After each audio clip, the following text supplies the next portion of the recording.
বন্ধুরা, আসসালামু আলাইকুম। সবাই কেমন আছেন? আশা করি সবাই ভালো আছেন। আলহামদুলিল্লাহ, আমিও ভালো আছি আল্লাহর রহমতে। আজকে প্রভু বলে ডক্টর জাকির নায়েকের কাছে প্রশ্ন করে আমরা দেখব যে ডক্টর জাকির নায়েক কি বলে। চলুন শুরু করা যাক।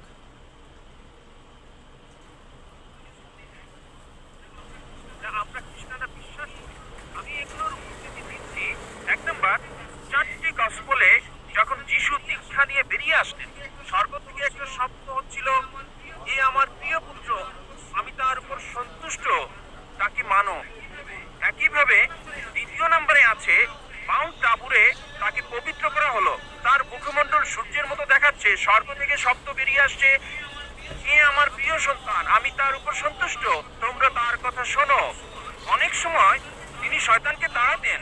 তারা মানুষের কাছে এসে বলতো, হে ঈশ্বরের সন্তান, কেন আমাদের অত্যাচার করছো সময়ের আগে? আবার বড় যাজকের সামনে যাজক যখন তাকে বলল, মহাপ্রভুর শপথ, তাকে বললাম, তুমি কি ঈশ্বরের পুত্র? তখন যিশু বলল, তুমি এটা বলছো। প্রধান যাজক যখন তারা যিশুকে অভিযুক্ত করলো, পিলাতের সামনে বলল, এই লোকটি বলছে সে ঈশ্বরের পুত্র, ধর্মমতে সে অভিশপ্ত, আর আমরা তাকে ক্রুশবিদ্ধ করতে চাই। পিলাত এটা জানতেন না, সেজন্য তারা যিশুকে ক্রুশে চড়াতে চাইলেন। তাহলে সে নিজেকে ঈশ্বরের পুত্র দাবি করেছিল, যদিও সে সরাসরি বলেনি আমি ঈশ্বরের পুত্র, পরোক্ষভাবে বলেছে। ধরুন, আপনি ডাক্তার জাকির নায়েক, আপনি এমবিবিএস ডাক্তার, আর আপনি বললেন, হ্যাঁ ভাই আপনি বলেছেন, এর মানে এই নয় আপনি নিজে বলেছেন আমি ডাক্তার জাকির নায়েক এমবিবিএস। একইভাবে যদিও যিশু নিজে বলেননি আমি ঈশ্বরের পুত্র, তিনি সম্মতি দিয়েছেন, সম্ভবত ভদ্রতার খাতিরে তিনি বলেননি আমি ঈশ্বরের পুত্র। দাঁড়ান দাঁড়ান, একজন হিন্দু ব্যক্তি ডক্টর জাকির নায়েককে প্রশ্ন করছেন যে যিশু কি ঈশ্বর ছিলেন। জাকির নায়েক সে লোকটিকে কি চমৎকারভাবে উত্তর দেয়, আজকের ভিডিওটিতে আমরা সেটি দেখে আসবো। তো সম্পূর্ণ ভিডিওটি দেখতে থাকুন। আপনি কি এই 5টা অনুচ্ছেদ বলে বোঝাতে চাচ্ছেন যিশু ঈশ্বর দাবি করেছিলেন? হ্যাঁ, ঠিক আছে, আমি বলি।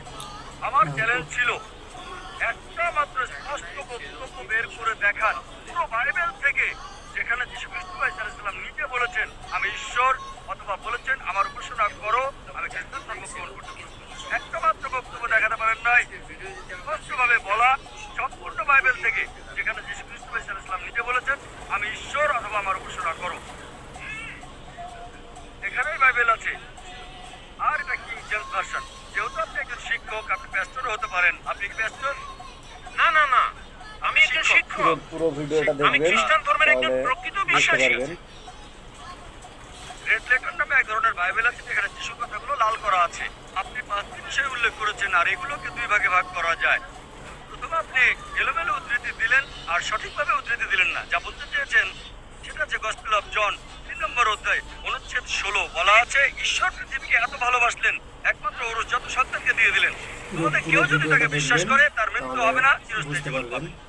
এটা 4 গসপেলেই নাই, এটা আছে গসপেল অফ জন 3 নম্বর অধ্যায় অনুচ্ছেদ 16।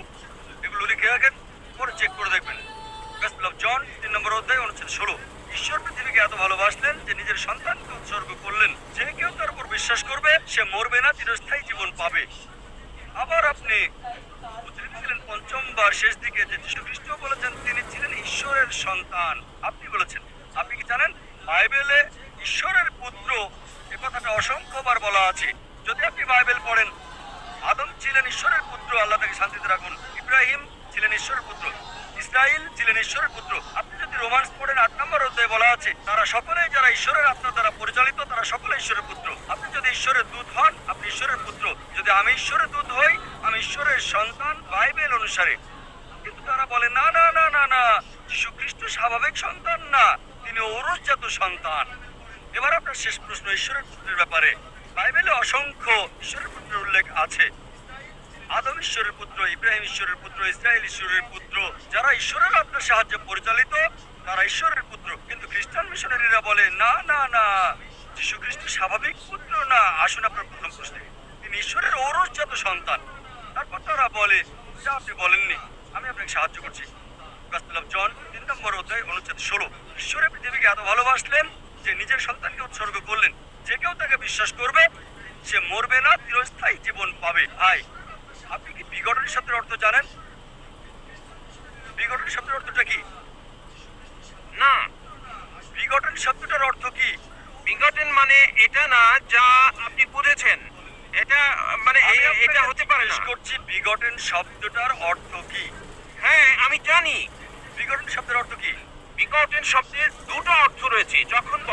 যখন মানব জাতির বিষয়ে বলেন সে বিঘটন, মানে তার রক্ত মাংসের পুত্র। যখন ঈশ্বর বিঘটন বলেন তার মানে এটা কাউকে বোঝায় না, তাকে জন্ম দেয়া। এর মানে হলো গভীর সম্পর্ক পিতা এবং পুত্রের মাঝে। এটা যদি বলেন পুত্র, আমি বলি ধরেন কেউ এখানে আসলো আর আমি বললাম হে আমার পুত্র, সে কিছু মনে করবে না, কারণ তার অল্প বয়স। যদি আমি বলি যে পুত্র এখানে আসো, সে আসবে। যদি বলি বিঘটন স্থান এখানে আসো, সে আমার গালে চড় মারতে পারে। এই অভিযোগ করে যে নাউজুবিল্লাহ আমার দৈহিক সম্পর্ক তার মার সাথে। ঠিক? যদি একটা ছোট বালককে বলি বিঘটন স্থান, বা একটা যুবককে হতে পারে 23 বছরের, আমি 40-এরও বেশি, যদি বলি বিঘটন স্থান এখানে আসো, সে হয়তো আমার গালে চড় মারতে পারে। কেন? বিঘটন মানে ঈশ্বরের দ্বারা সায়ার, সায়ার মানে নিম্নজাতের প্রাণীর যৌন ক্রিয়া সম্পর্কিত। আর এই কারণে যদি আপনি রিভাইজড স্ট্যান্ডার্ড ভার্সন বাইবেলটা পড়েন, সংস্করণ করেছে 32 জন উচ্চ পদস্থ খ্রিস্টান পণ্ডিত, যাদের সমর্থন করেছে 50টি খ্রিস্টান চার্চ। তারা বলেছে বিঘটন শব্দটি গসপেল অফ জন অধ্যায় 3 অনুচ্ছেদ 16 হচ্ছে অসাড় কথা, একটা মিশ্রণ, একটা প্রতারণা, এবং তারা এটাকে বাইবেল থেকে বাদ দিয়েছে। আপনি কি জানেন?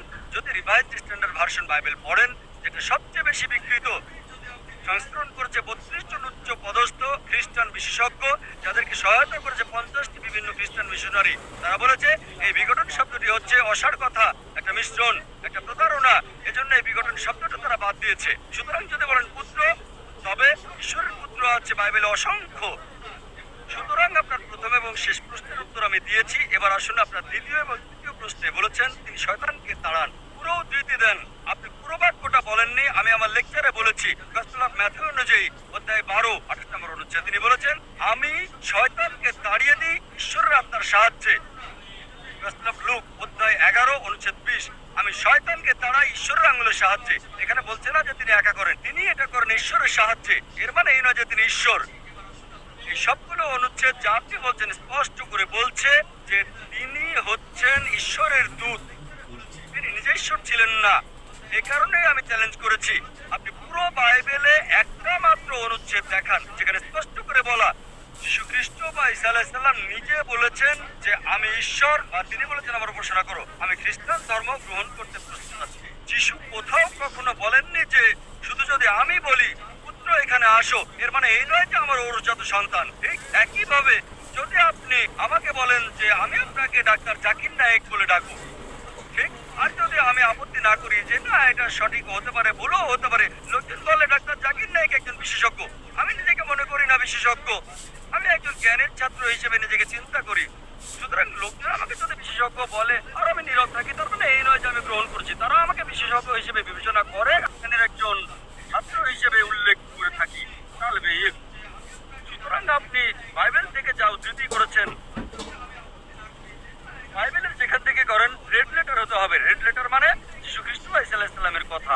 একটা মাত্র বক্তব্য দেখান, স্পষ্ট অনুচ্ছেদ পরিষ্কার করে বলা পুরো বাইবেল থেকে, যেখানে যীশু খ্রিস্ট ঈসা আলাইহিস সালাম নিজে বলেছেন যে আমি ঈশ্বর বা আমার উপাসনা করো, আমি খ্রিস্টান ধর্ম গ্রহণ করতে প্রস্তুত। হ্যাঁ বন্ধুরা, দেখুন কিভাবে যুক্তি তর্কের মাধ্যমে কি সুন্দরভাবে ডক্টর জাকির নায়েক এই খ্রিস্টান ব্যক্তিকে কিভাবে বুঝিয়ে দিল যে যিশু ঈসা আলাইহিস সালাম তিনি ঈশ্বর নন, তিনি একজন